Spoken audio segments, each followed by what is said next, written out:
Bonjour à toutes et à tous, bienvenue dans ART MARCHÉ, votre émission hebdomadaire consacrée au marché de l'art, édition Week-end. The European Fine Art Fair TEFAF, la plus grande foire généraliste, aura lieu dans quelques jours du 15 au 20 mars 2025 et j'ai le plaisir de recevoir en plateau Hidde van Seggelen, qui est galeriste et président exécutif de TEFAF, pour nous donner un aperçu de cette édition 2025 et de ses points marquants. Plus de détails tout de suite dans ART MARCHÉ, édition Week-end.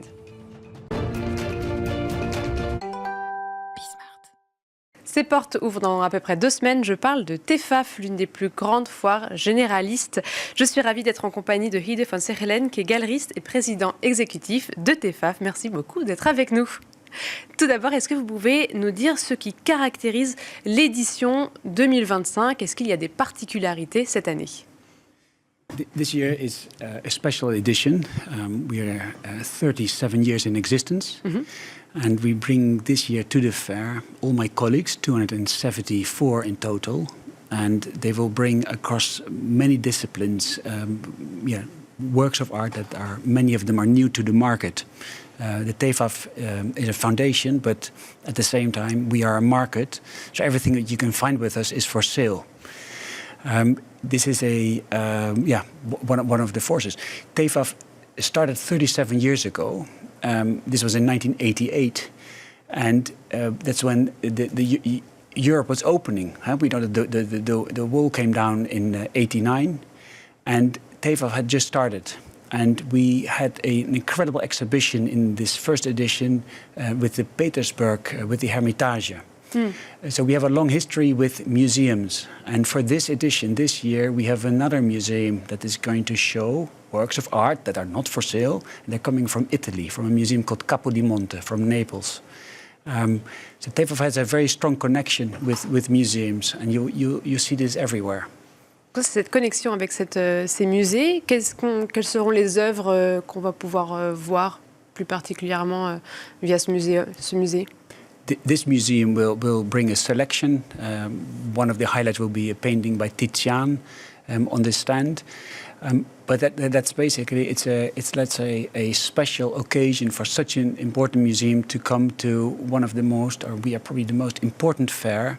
If you look at what we present, 7,000 years of art history. So the rest of the fair are all my colleagues bringing works of art that are all for sale. And some of these dealers, my colleagues, have been saving up these artworks for over a year, doing research, and then bringing it to the market. And it's something special. If you can imagine that a business, let's say a dealer business, it's dealing in, for instance, in old master paintings, they do research and they try to buy objects that are in the market, and then bringing them again to TEFAF, where they can meet with collectors and museums. Justement, on parle de TEFAF comme étant l'une des plus grandes foires généralistes. Est-ce que vous pouvez nous donner les chiffres clés? Combien de galeries, combien à peu près d'œuvres d'art présentes, même si c'est des chiffres immenses? It's the 274 dealers that show with us.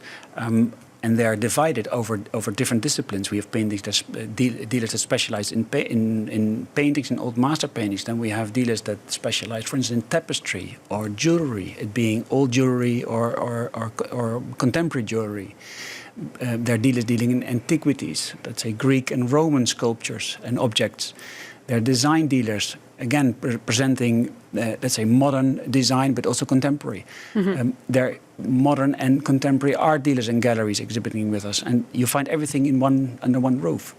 I think that's key for TEFAF. We opened the fair on the 15th to the public, but this is preceded by 2 exclusive preview days.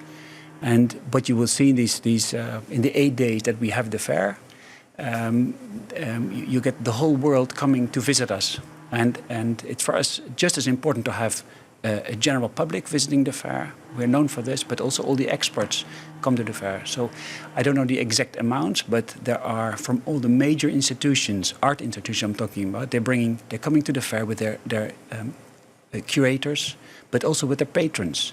And it's this mix of the incredible dealers and the high quality of the art is on display, combined with the curators and the buyers of the artworks. Est-ce qu'il y a des nouvelles galeries qui viennent, peut-être des nouvelles nationalités qui seront présentes cette année?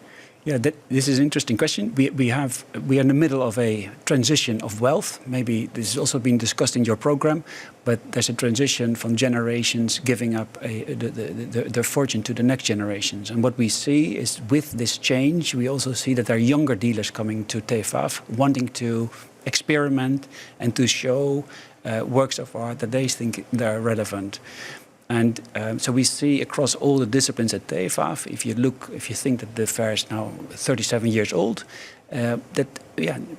people change and generations change, and we are adapting to it. So we're working also on special methods to engage with the younger audiences. TEFAF is a destination fair, and if people are interested in art, then you could easily spend 2 days at TEFAF. Mind you, it's only 2.5 hours from Paris to come to Maastricht with the train. You can spend 2 days, and then you'll be basically overwhelmed, or you've been immersed in the art history. Quand vous parlez de ces nouveaux marchands, ces plus jeunes marchands, qu'est-ce qu'ils ont comme nouvelles propositions? Est-ce que du coup, c'est des œuvres qu'on n'aurait pas vues peut-être il y a 30 ans? Well, this is to enter into nowadays, to enter into the market, you need to come with, I would say, knowledge, but it also there's a financial aspect to it. And so it's not easy to enter a market at the level that TEFAF is exhibiting, but we give these opportunities, and we have initiatives such as Showcase, that are very small stands that are affordable for young dealers. I was one of the Showcase exhibitors many years ago, so it gave me the opportunity to come to the market. Recently, we've developed a new section which we call Focus, that are smaller booths, where we also see newer dealers from London are coming with solo presentations or dedicated booths that are perhaps a little bit more affordable, giving newer generations access to the fair, and we need to as an organization, we feel we need to give these opportunities. Est-ce qu'il y a des œuvres d'art que vous savez qui vont être exposées et que vous avez particulièrement hâte de voir sur à TEFAF? Moi-même ou des objets de mes collègues? Are you asking me about the artworks that I'm selling myself, or?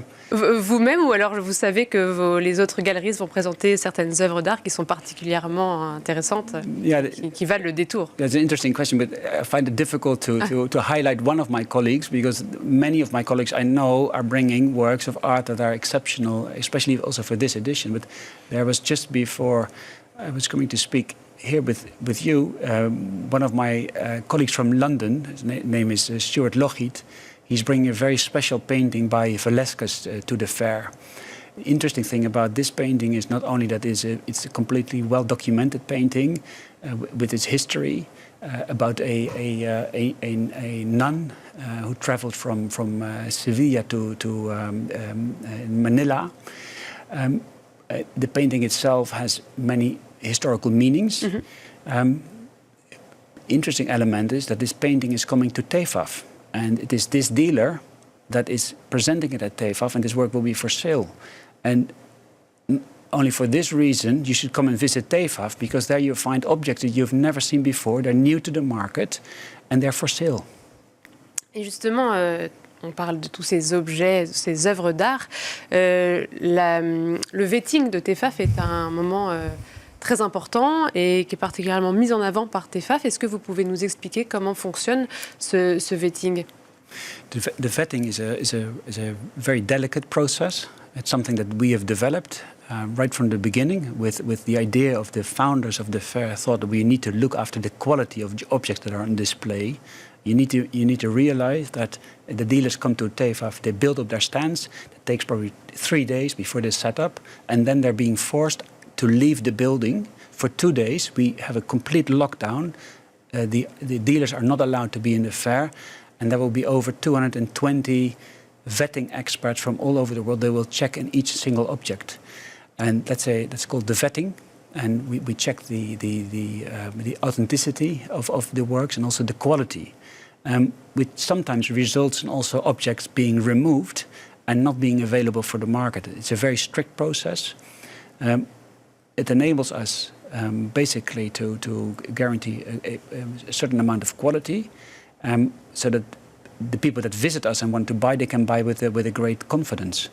And this is it's a process that we have developed. It's not easy, but that's key to TEFAF. Et qui se trouve dans la commission? Quels sont les différents profils? There are 28 different committees. So you have people that are the experts that they know about Chinese export porcelain. You will have furniture experts. You have people that are expert on sculpture, pre-Second World War and after. So there are many disciplines, and we follow the market. So one of the biggest committees are on painting, but we have Northern European painting, but we have Southern European painting, and this is how this functions. Pour revenir un peu sur les galeries, c'est vrai que j'ai vu que les galeries françaises sont très représentées cette année, notamment dans l'aspect focus, enfin dans la showcase, non, dans la section focus, voilà, c'est ce que je veux dire. Qu'est-ce que c'est une année particulière pour les galeries françaises? I don't think so, but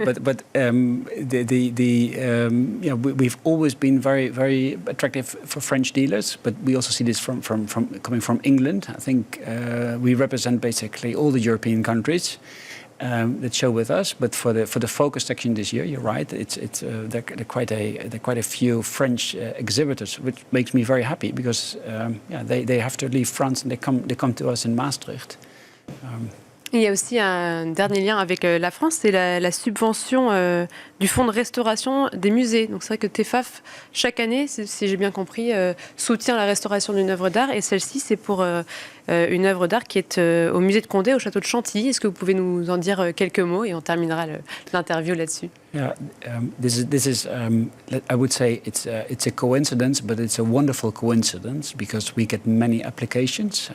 Which an independent committee looks at the restoration requests, and it is the Musée Chantilly has an incredible work that's coming, and we assist financially with the restoration of these works of art, and we see this also as a mission. I think I can speak on behalf of all the dealers.